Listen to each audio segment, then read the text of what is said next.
Hey everybody, I am Dr. Shaw with Inspire. Today I want to talk to you guys about, sensory processing disorder, because one of the things that we're seeing that and a lot of parents are aware of that, as parents you have these moments that you notice with your child. For example, you walk into a noisy restaurant and your child suddenly starts to cover their ear, they start melting down in grocery stores, or they become overwhelmed by the tags in their clothing.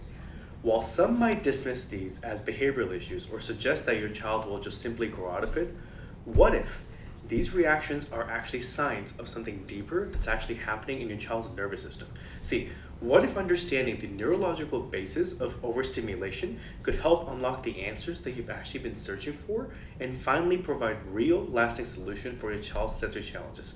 See, this video is for parents whose children struggle with sensory overload and overstimulation. Whether the child's diagnosis is, things like autism, ADHD, or sensory processing disorder, or simply showing signs of being easily overwhelmed by the environment. Because we're going to explore overstimulation from a neurological perspective and revealing how the perfect storm of factors can impact your child's nervous system development and sensory processing. Most importantly, you're going to discover how neurologically focused chiropractic care, like the ones we do at our office and many offices around the country, can actually address the root causes of these challenges and not just manage symptoms. So, I want to start off with a story of this little girl we actually met at a farmer's market. Her name is Ming. And the moment we met her, we knew immediately that this was a child that was struggling with sensory processing disorder. Because as the mom and I are talking, we're talking about what we do in our office and where we're going. There's a truck that passes by. Actually, it's not a truck. It's we're in Dallas, so there's like a lot of people have these like massive exhaust systems. So there is a car that drives by and he's just revving the engine. Right? I'm assuming it's a he. Not a lot of girls, tend to do goofy things like that. They're smarter than us. So this car drives by and there's this loud roaring sound, and immediately as that happens, the child covers their ear. And the moment the child covers their ears, we're able to lock in, and I just talked to the mom. I was like, hey, can I just ask you a blatant question? Is Ming struggling with sensory processing disorder? Because in that moment, we knew immediately that this child, amongst all the children that she actually had, she had 4 children, right? This was the only child that covered their ear because this was an overstimulation. And then the mom started talking to us about how this was actually something that they were struggling with because they have a big family, big extended family, and whenever they're able to go to these different events, Ming has a really, really tough time because there's just too much happening, and either she's throwing a tantrum or they just have to kind of leave those events, right? So we were able to bring her into the office and actually get her scanned and evaluated and figure out where this overstimulation was happening. And once we actually addressed it, we were able to kind of help calm that storm. But I don't want to share too much about that because patient privacy, but that's kind of like the work that we're doing because and this work is becoming more and more prevalent, especially the stuff that we're seeing in our office. And if you even dive outside of the office, for example, if you dive into research, the CDC itself says that about 40% of school-age children today, they actually suffer from at least one chronic health condition, with sensory processing issues being increasingly common. We see it up to about 80% of the kids in this office who are born via C-sections. We see this all the time. And what's happening is that traditional approaches are often focused on avoiding triggers or managing symptoms, but these solutions miss the underlying neurological imbalances that create sensory overload. See, the medical system tends to view these challenges through a separate diagnostic lens, right? Autism, ADHD, anxiety, when they're often connected by one common thread: nervous system dysregulation. So, understanding overstimulation from a neurological perspective, right?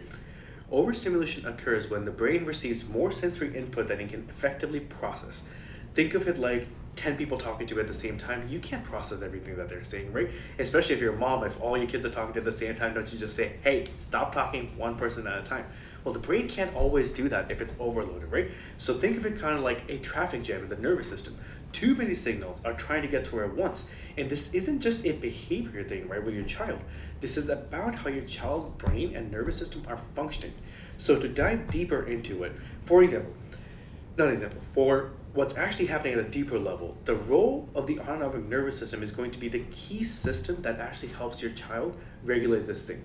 Because the autonomic nervous system has 2 basic branches.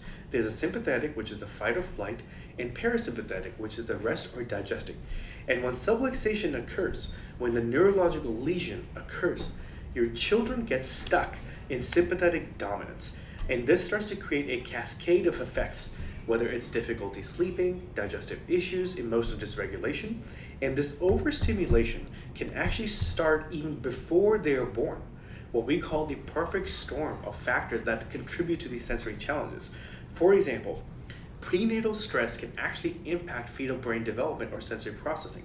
One of the most common things that we actually see during these consults is the moms, most of the times, will have difficulty conceiving. If they did not have difficulty conceiving, they had a difficult pregnancy, whether through nutritional wise, whether most of the times mental stress, whether job loss, family stresses, all these different things. But then that also cascades and leads to a difficult birth, right? Where birth interventions like C-sections, forceps, and vacuum extractions, failed vacuum extractions, can start creating this physical stress on the upper cervical spine where the brainstem exits out of, and it starts impacting the nervous system. So these early childhood stressors and environmental factors, right, can start impacting nervous system development. And this is what we see all the time. So now the question is, what kind of signs do I look for to see if my child is overstimulated or having what we call the sensory processing disorder, right?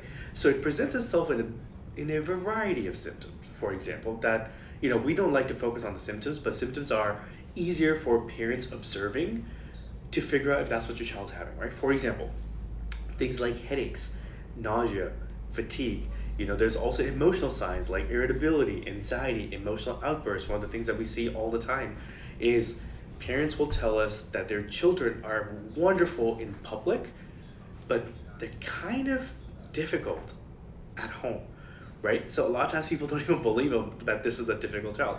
For example, behavioral indicators such as difficulty focusing, continuous meltdown, and a lot of times these kids, they tend to try to seek quiet spaces because the world is just too loud for them, right? It reminds me of, there was a great movie, well, I like the movie, I'm not sure if it's a great movie, Man of Steel, in which Superman, when he's young, he's first developing powers, right? And there's this great scene where he can see everything, right? Because that's his power. He can see through people, he can see through walls, he can hear everything. And you see this young Clark run into a closet and hide, and his mom has to come and get him because he says that the world is too loud. That's what's happening to these kids. The world is just too loud. And just like his mom is able to calm Superman, the moms in our office are able to calm down the super children as well. But it can be made easier, right? Because with neurologically focused chiropractic care, it can help. Because first thing, in order to solve a problem, you actually have to identify the problem. So what we have in our office is what we call the insight scans. These insight scans identify areas of subluxation and nervous system dysfunction, right? So we do neurothermals, inside surface EMGs, heart rate variability, so we can figure out exactly where, how much, and how severely the nervous system is actually stuck. At that point, we do precise adjustments so we can actually help release the system that's stuck, right? Now, the adjustments that we do in our office, they're not going to be the ones like you see on TikTok, right? We're not, there's no microphones in my wrist. We're not going for those things, For lack of a better example, I would even say that our adjustments are more like an unwinding system, right? We're unwinding the tension that's actually in the child's system, where most of the times we do what's called sustained contact adjustments, where we just apply pressure into specific areas to help their vagus nerve stimulate better and take that pressure away. Because when that can happen, you can activate the parasympathetic system for a better regulation. The approach that we take, we believe, truly addresses the root cause rather than just managing symptoms, because what we start to see is breakthroughs in our office immediately. So to kind of wrap up this video, I would like to say that if you're tired of watching your child struggle with sensory overload and ready to address the root cause of their challenges, I do believe it's time to explore neurologically focused chiropractic care at Inspire Chiropractic, for example. We use state-of-the-art insight scanning technology so we can identify exactly where your child's nervous system needs support, and at that point we create customized care plans that target their specific needs.